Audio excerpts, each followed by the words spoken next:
Hello and welcome to a brief video on incidental information in the Bible.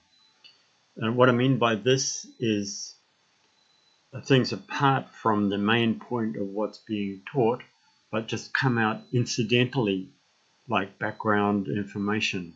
And some of it's pretty interesting stuff. So without further ado, let's get on to some examples.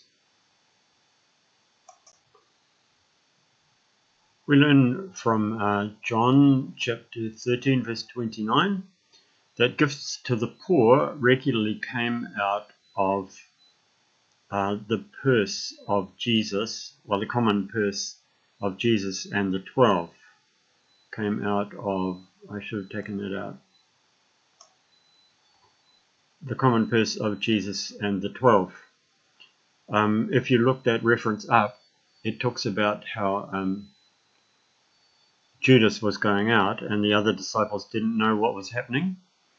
They thought that maybe Jesus had told Judas, who looked after the common purse, to go and give something to the poor.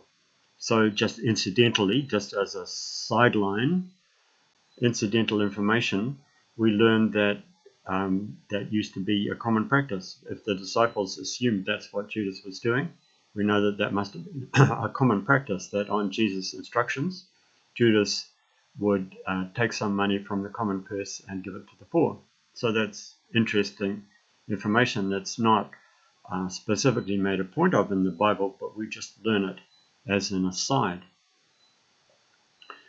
Now, contrast this with Jesus saying, the poor will always be with you. And that sounds a little bit fatalistic in a way. The poor will always be with you. But this didn't mean that Jesus did nothing to help them, so it wasn't really fatalistic at all.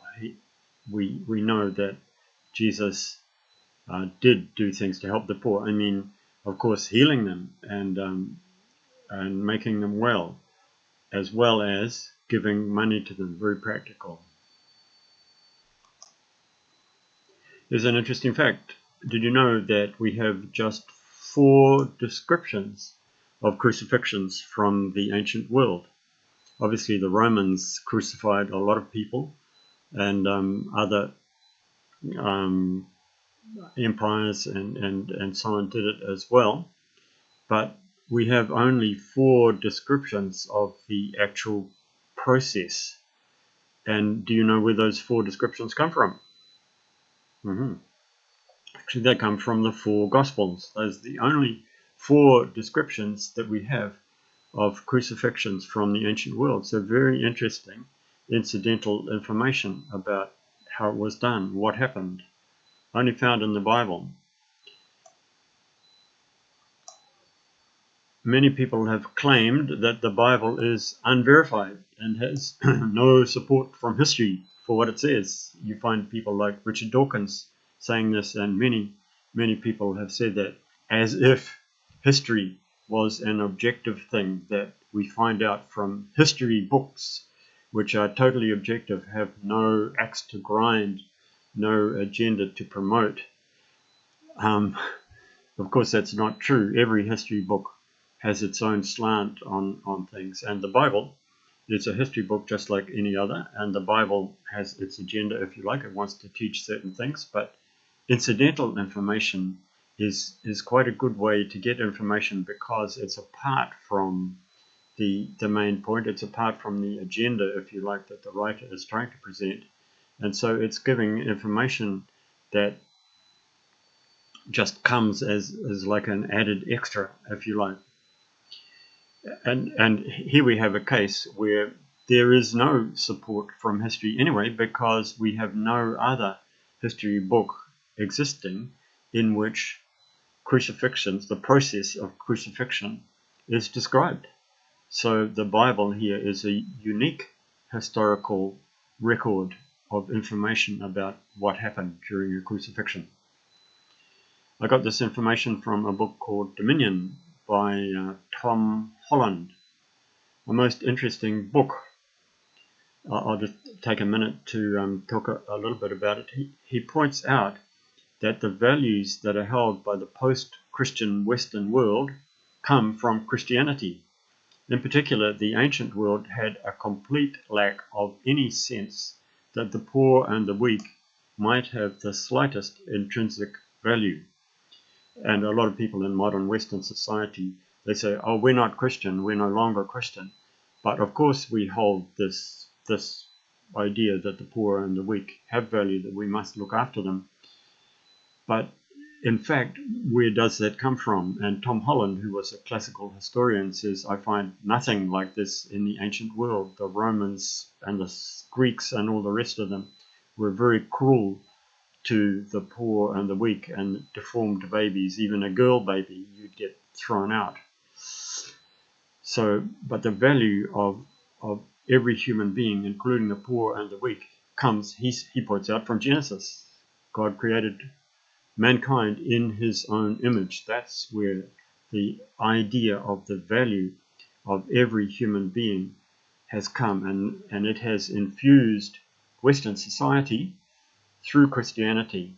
And Western society, which has now moved away from Christianity, still holds those values but doesn't really know where they got them. Well, Tom Holland points it out. And of course, Jewish society, the Jewish Bible. And so that's why Jesus and his disciples had concern for the poor. There's another very interesting one, the kind treatment of Paul's nephew. In Acts, Luke goes to quite a bit of trouble to detail the kind treatment that the Roman commander gives to Paul's nephew. So there's the reference, you can read that. So Acts and the Gospels give a positive portrayal of the Romans and their rule, and this is pretty much all incidental information. I don't know that you could say that the Bible had a particular agenda for wanting to portray the Romans positively, but they are portrayed positively, and so this is very interesting. Of course, the Roman rule was pretty oppressive in many ways, and we read about that in the Bible also. But Paul looked to them for justice and for fair treatment and for kind treatment, and it's quite interesting that Luke goes to quite a bit of trouble to explain how kindly that Roman commander took the words that Paul's nephew, probably just a young man, maybe only a teenager, had to say. There's another interesting example. Jesus describing Nathanael in John 1:47 describes him as an Israelite without guile. Now we know that the old patriarch of Israel, well, he was called Jacob, and he was also called Israel, and his guile is no secret in the Old Testament. But we don't have any recorded comments of Jesus on this, except this one as an aside, just as an aside. So obviously Jesus didn't make a big deal of it, but here it is acknowledged. He acknowledges Jacob's guile, but he says a true Israelite is without guile, and so that's how he describes Nathanael. Very interesting. There's another one in Genesis 18. We have the account of Abraham's hospitality. This is an old icon called the Hospitality of Abraham. And here we see Abraham welcoming the three angels. Well, he just thought they were travelers at first, but they turned out to be three angels. In fact, we learn later that one of them was Yahweh himself, and here he is serving them. And the description of his hospitality is very interesting, because I personally saw some of the same things when I lived in the islands, in the Pacific Islands. So to many traditional cultures, Bible culture, and traditional cultures still today, hospitality is a very important value, and Abraham's hospitality is described in quite a bit of detail in Genesis 18. particularly of interest to me was the fact that his guests were sitting eating, and he was standing ready to run to their every wish. Now, when I experienced that sort of hospitality as a modern Westerner in the islands, I was a little bit it was kind of a bit awkward for me, because I'm used to the more relaxed, more egalitarian Western style where everybody sits down together, host and guest, everybody sits down together. But it's very much an Eastern thing, you could say, or I think from traditional cultures, that the host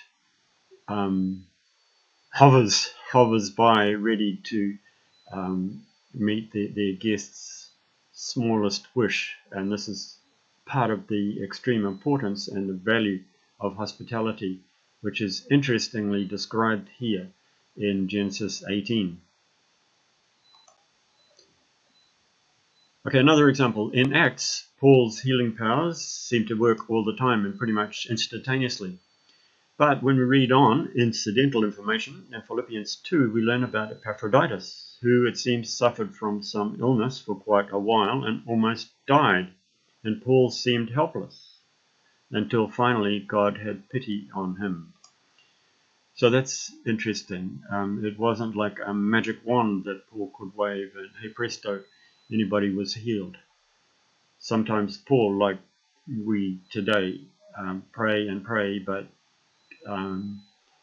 for reasons we don't understand, only God knows, healing is not always magical, instantaneous. There was also Paul's own mystery affliction, his thorn in the flesh, which we read about in 2 Corinthians.